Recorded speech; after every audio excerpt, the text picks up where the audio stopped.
عندما نخوض بحثا في التاريخ تنفجر أنهار الذكريات والأحداث تلوح في الأفق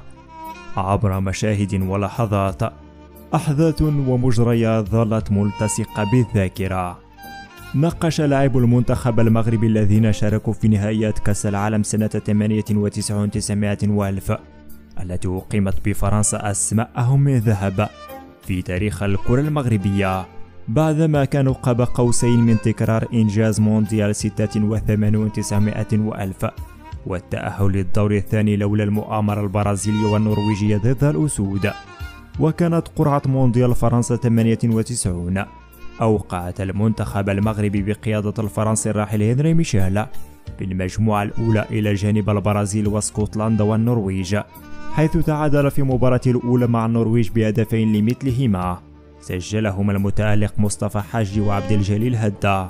أما المباراة الثانية عرفت سقوط النخبة الوطنية بثلاثية نظيفة أمام راقصي السامبا. وفي المباراة الأخيرة اكتسح الأسود منتخب اسكتلندا بثلاثية مدوية سجلها ثنائي هجوم المنتخب المغربي صلاح الدين بصير وعبد الجليل هدا المعروف بكاماتشو.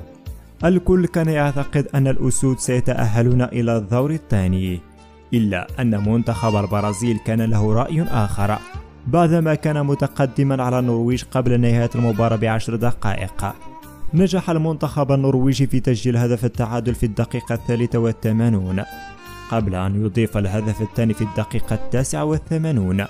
من ركلة جزاء لتفوز بذلك النرويج بالمباراة وتتأهل لدور 16 مع المنتخب البرازيلي بطريقة غريبة ولا في الأحلام وسط صدمة الجماهير المغربية وكذلك العالمية. وخرجت النخبة الوطنية من المسابقة العالمية برأس مرفوعة رغم الخروج من الدور الأول، إلا أن الملك الراحل الحسن الثاني استقبلهم استقبال الأبطال بعد عودتهم من فرنسا،